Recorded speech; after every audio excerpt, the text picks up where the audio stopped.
6 oygacha bolani uyqusini rejimi bo'lmaydi. Xolasa gündüz uxlaydi, xolasa kechda uxlaydi. 3 yoshli bolalardan shularni keyinchalik uyqu tuzilmasligi kuzatiladi. Sizga maslahatim, birinchi navbatda bolani kun tartibini to'g'ri tashkil qiling. Bir xil vaqtda uxlasin, bir xil vaqtda tursin. Ovqatlanish vaqti, uyqu vaqti, gadjetlarni vaqtini to'g'ri tashkil qilish kerak. Bolalarni uxlashdan oldin aktiv o'yinlarni o'ynatishni tavsiya bermaymiz. Telefonda har xil o'yinlarni o'ynash, qo'rqinchli kinolarni ko'rish, yugurib, aktiv harakatlar ham qilmaganimiz ma'qul. Kecha qarab bolalar yaxshisi kitob o'qib berish, ota-ona qiziqarli ertaklarni o'qib berish, rasm chizish. Uyqu vaqti kelganida yana bir maslahatim, 3 yoshli bolangizni o'tli damlamali suvlarda ham mashqara qanday tuzli suvlarda vanna qildirib, keyin yotqizsangiz, uyqusi ham sifatli bo'ladi. Yaxshi uxlaydi. Agar shu kun tartibini tuzganingizdan uyqusini topolmasa, yana uyqusi kelmasa, biza bolalarga 1 yoshdan keyin o'zi melatonin tavsiya qilamiz. Yoki bo'lmasa, bolada nevrologik kasalliklar bo'lsa, bolalar uxlamaydi. Bu vaziyatda bolaga nevrolog ko'rgandan keyin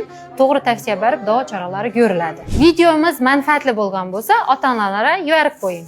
Men Qilicheva Mavluda Azatbayevna 8 yillik tajribaga ega nevrologman. Hozirda Dehqon dorixonasi bilan hamkorlikda xalqimiz uchun manfaatli videolarni olishni boshladim. Agar sizlarga ham bu videolar qiziqarli bo'lsa, sahifamizga obuna bo'lib qo'ying.